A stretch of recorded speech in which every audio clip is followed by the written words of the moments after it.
Existe um limiar dentro do ser humano que a civilização passou milênios tentando convencer a si mesma que não existe. Um ponto além da fome, do frio, do desespero, onde tudo o que chamamos de humanidade, compaixão, moral, identidade, simplesmente deixa de funcionar. Filósofos debatem onde está esse limiar. Psicólogos tentam mapa Low em laboratório, mas em maio de 1933, numa ilha pantanosa no rio Obi, na Sibéria Profunda, 6.000 pessoas descobriram onde ele fica. O que aconteceu do outro lado desse limiar é uma das verdades mais perturbadoras que a nossa espécie já produziu. A União Soviética de 1933 era um estado em guerra consigo mesma. Joseph Stalin havia consolidado o poder. O aparato repressivo que ele construiu não precisava de culpados reais. Precisava de categorias. A classificação mais ampla e perigosa era de elemento socialmente nocivo. Essa categoria podia incluir ex-comerciantes, filhos de proprietários de terra, pessoas sem emprego fixo, mendigos, prostitutas, pequenos criminosos, qualquer pessoa que a burocracia local decidisse que não encaixava no perfil do cidadão soviético produtivo. Não era necessário cometer um crime, era necessário apenas existir de uma maneira que o Estado considerasse inconveniente. O plano de Stalin para esses indesejáveis tinha uma lógica própria, admirável em sua frieza. A Sibéria era vasta, despovoada, e o projeto soviético precisava de mão de obra para colonizar e explorar aquelas regiões remotas. A solução era transportar os indesejáveis para o interior siberiano e transformá-los em colonos agrícolas. Eles esmatariam a terra, cultivariam alimentos, construiriam estruturas. Se morressem, eram elementos socialmente nocivos. O que os planejadores em Moscou nunca se incomodaram em calcular era o que acontece quando você despeja milhares de seres humanos num ambiente que não tem condições de sustentá-los. Os 6.000 que seriam enviados para a ilha de Nazino começaram sua jornada em Moscou e em outras cidades ocidentais. Muitos não sabiam para onde iam, nem de que eram acusados.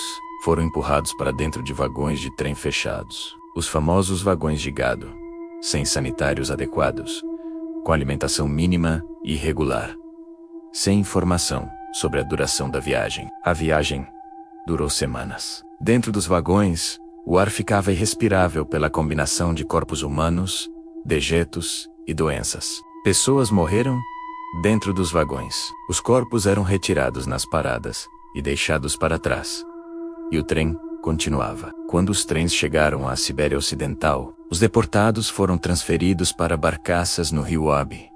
As barcaças estavam superlotadas e desprovidas de qualquer provisão adequada. O rio Obi, em maio, ainda carrega o frio do degelo. As temperaturas noturnas baixavam a pontos que matavam pessoas debilitadas. Mais mortes durante o transporte fluvial. Mais corpos deixados para trás ou jogados no rio. Quando as barcaças pararam, os sobreviventes emergiram para a luz. A ilha de Nazino tem aproximadamente 1,5 km de comprimento e não chega a 600 metros de largura. Era um banco de areia pantanoso coberto de lama e vegetação rasteira, sem árvores de tamanho suficiente para abrigo, sem edificações, rodeado pelas águas geladas do Obi e pelos guardas armados que o NKVD havia posicionado nas margens. 6.000 pessoas foram desembarcadas nesse pedaço de terra em 18 de maio de 1933. O Estado soviético havia providenciado farinha de cereal crua, entregue sem recipientes para cozinhá-la, sem instrumentos para medi-la ou distribuí-la, e num ambiente onde fazer fogo era quase impossível pela ausência de material. A distribuição da farinha foi o primeiro colapso. Não havia sistema. Os guardas despejavam a farinha no chão, e a multidão de 6.000 pessoas famintas se lançava sobre ela. Os que conseguiam pegar porções misturavam-na com a água do rio, imprópria para consumo. A disenteria começou em dias. Depois veio o tifo. Depois vieram as outras infecções que se multiplicam, onde há concentração humana, ausência de saneamento e corpos que já não têm reservas para combater nada. As pessoas morriam na margem. Morriam nos grupos onde haviam se reunido, tentando se proteger do frio. Morriam sozinhas afastadas do grupo, onde haviam ido porque estar com outros seres humanos havia se tornado mais perigoso. Nos primeiros dias, o número de mortos diários já era de dezenas. Na primeira semana, o cheiro sobre a ilha havia mudado. Era o cheiro da morte acumulada, dos corpos que não eram enterrados, porque não havia instrumentos para cavar, e porque as pessoas que ainda estavam vivas não tinham energia para realizar essa tarefa pelos mortos. E então começou o que os relatórios classificariam com um eufemismo burocrático de distúrbios de ordem alimentar, mas que os sobreviventes e os poucos guardas que falaram descreveriam com a linguagem direta do que realmente foi. Se você tem estômago para enfrentar as verdades mais cruas sobre o que o ser humano é capaz de se tornar, deixa o seu like agora, porque o que vem a seguir é o núcleo dessa história.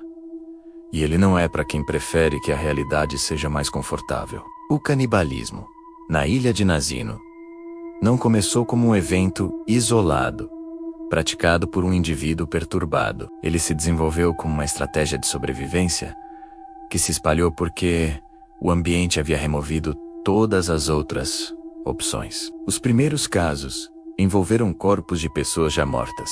Depois, a linha entre esperar pela morte e antecipar a morte de outro começou a se dissolver. Os sobreviventes descreveram o surgimento de grupos organizados, não indivíduos solitários agindo por impulso, mas grupos que caçavam outros grupos. Pessoas que ainda tinham alguma força física, identificando aquelas que estavam mais fracas e isoladas. Um dos relatos mais detalhados foi o de um guarda do NKVD chamado Kostrov, que décadas depois descreveu o que viu. Ele descreveu uma jovem mulher que havia sido capturada por um grupo e amarrada a uma árvore. Ela ainda estava viva quando os membros do grupo começaram a remover partes do seu corpo. O guarda relatou ter ouvido os gritos dela. Sua posição era guardar a margem para impedir fugas, não interferir no que acontecia no interior da ilha. Ele não interferiu. Esse relato não é excepcional na documentação de Nazino. Havia crianças entre os deportados. E os relatos mencionam o que aconteceu, com muitas delas com uma brevidade que é, ela mesma, uma forma de horror. Havia pessoas que enlouqueceram antes de morrer, que caminhavam em círculos ou ficavam imóveis olhando para o rio. E havia aqueles que permaneceram lúcidos e fizeram as escolhas que o ambiente lhes oferecia. Num espectro que ia de deixar morrer a matar, de testemunhar a participar, e cuja posição dependia de variáveis. Em junho, semanas depois do desembarque, as autoridades soviéticas enviaram Vassily Velishko para avaliar a situação. O relatório que ele produziu é o documento primário sobre o que aconteceu em Nazino, e sua existência é uma anomalia. Velishko descreveu o que encontrou com uma precisão que tornava impossível classificar o evento como acidentes. Ele nomeou o que era um colapso total produzido pelo abandono deliberado de seres humanos, sem os meios mínimos de sobrevivência. Ele documentou o canibalismo, documentou os números de mortos, documentou as condições dos sobreviventes. Então, seu relatório foi para dentro dos arquivos do NKVD, onde permaneceu classificado por quase 60 anos. Os sobreviventes de Nazino, aproximadamente 2.000 dos 6.000 originais, foram eventualmente transferidos. Muitos morreram nos meses seguintes de doenças contraídas na ilha. Os que chegaram a destinos seguros foram proibidos de falar. O evento, que ficaria conhecido informalmente como a Ilha da Morte, não tinha existência oficial. Não havia acontecido. Não havia nome. Não havia número de mortos reconhecido. Não havia nenhuma das estruturas para processar o trauma coletivo. Porque o Estado que havia produzido o trauma era o mesmo Estado que controlava todas essas estruturas. O relatório de Velishko emergiu dos arquivos soviéticos apenas após o colapso da União Soviética. Quando a historiadora Irina Flige chegou à região e entrevistou os poucos sobreviventes que ainda estavam vivos nos anos 90, ela encontrou pessoas idosas que haviam carregado aquelas memórias por 60 anos, em silêncio imposto, que haviam construído famílias Haviam vivido vidas.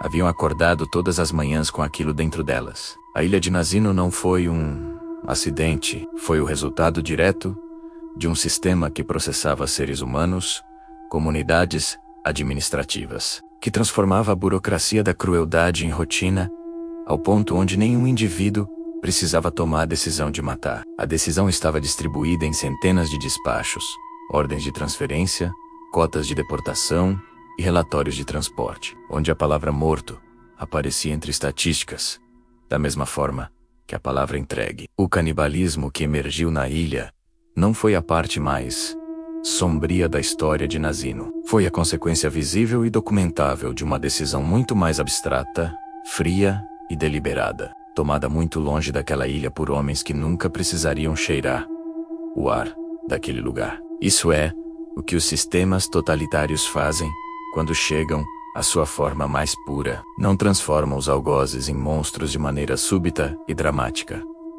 Distribuem a crueldade em camadas administrativas, para que nenhuma mão individual sinta o peso total do que todas as mãos juntas estão fazendo. Se você quer continuar conhecendo as histórias que o poder preferiu enterrar por décadas, se inscreve no canal Sombria agora. E antes de, comente aqui embaixo. Você acha que o canibalismo em Nazino foi um ato de loucura individual ou resultado inevitável de um sistema? Lê as respostas nos comentários, porque essa pergunta não tem resposta fácil. E as que as pessoas dão revelam muito sobre como ainda entendemos ou não entendemos o que somos capazes de fazer uns aos outros.